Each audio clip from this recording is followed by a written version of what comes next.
엔비디아는 AI 머신러닝을 위한 필수 부품인 GPU 시장을 완전히 장악하고 있죠. 그 덕분에 AI 붐을 타고 올해만 무려 200%라는 어마어마한 주가 상승을 이룩할 수 있었고요. 경쟁사들이 이런 상황을 가만히 두고 볼 리가 없습니다. 엔비디아 독점 체제를 무너뜨리기 위해 AMD는 MI300X라는 GPU 신제품을 들고 나왔고요. 구글, 마이크로소프트, 메타 등 빅테크들은 자체 AI 칩을 개발하는 추세입니다. 특히 AMD에서 6월 13일 공개한 MI300X GPU의 경우 하드웨어 스펙에서 엔비디아의 최강 GPU인 H100 텐서 코어 GPU를 뛰어넘는 수준이었어요. AMD는 메모리 용량, 대역폭, 트랜지스터 개수까지 거의 2배가량 차이가 나는 하드웨어 성능을 자랑했죠. 그야말로 괴물 GPU를 탄생시킨 건데요. 이를 지켜보는 엔비디아의 심정은 과연 어땠을까요? 제가 당사자가 아니니까 결국 짐작일 뿐이지만 사실 엔비디아는 그다지 긴장하지는 않았을 겁니다.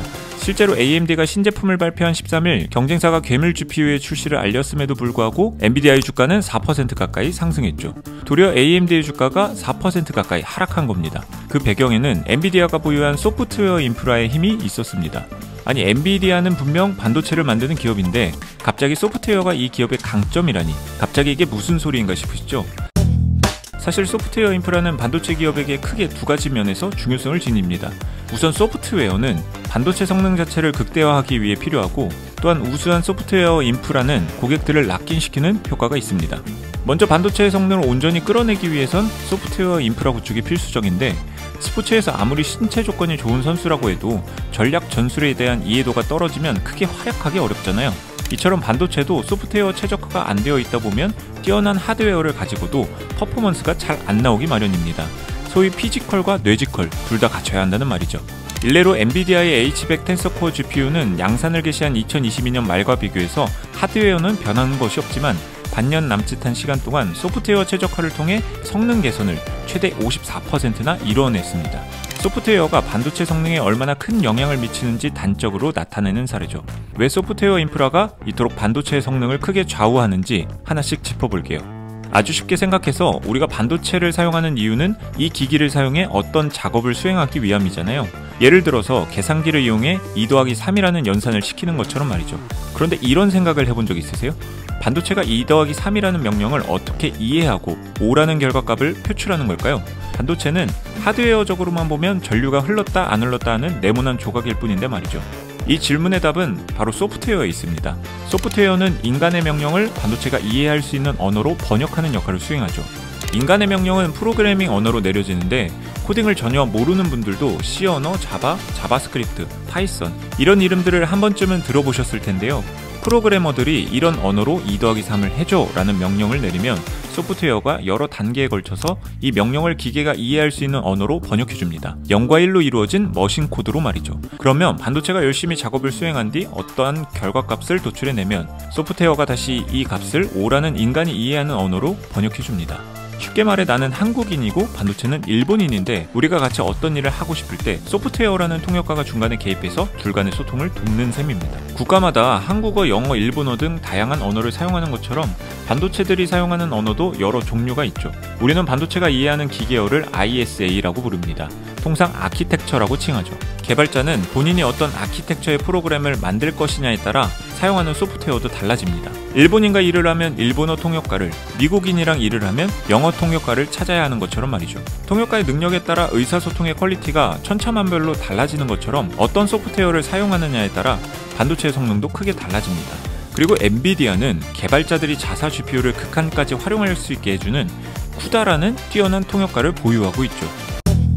쿠다는 컴퓨트 유니파이드 디바이스 아키텍처의 줄임말로 엔비디아가 운영하는 소프트웨어 플랫폼이자 프로그래밍 모델이죠. 아키텍처라는 이름이 붙어있지만 IS의 한 종류는 아닙니다. 쿠다를 통해서 개발자들은 C 언어, C++, 파이썬 등 언어로 GPU의 성능을 최대한으로 이끌어낼 수 있죠. 앞서 소프트웨어가 인간 개발자와 반도체 간의 번역가로서 역할한다 설명드렸는데요. 쿠다 소프트웨어는 번역가뿐만 아니라 GPU 메모리 관리, 코드 디버깅 등 다양한 기능을 수행할 수 있죠. 쿠다 플랫폼을 통해 프로그래머들이 할 수 있는 업무를 일일이 나열하기가 어려울 정도죠. 쉽게 말해서 쿠다는 AI 개발자들에게 있어서 엄청나게 유용한 플랫폼인데요. 이 쿠다는 오직 엔비디아 GPU와만 호환되는 소프트웨어죠. 소프트웨어 인프라를 잘 구축해두면 개발자들은 굳이 그 생태계를 떠나 새로운 소프트웨어를 사용하려 들기보다는 익숙한 소프트웨어를 계속 사용하게 되기 마련입니다. 락인 효과가 발생하는 것이죠. 우리들도 한 컷만 계속 사용하게 되면 마이크로소프트 워드를 잘 사용하지 않게 되고 그 반대의 경우도 마찬가지잖아요.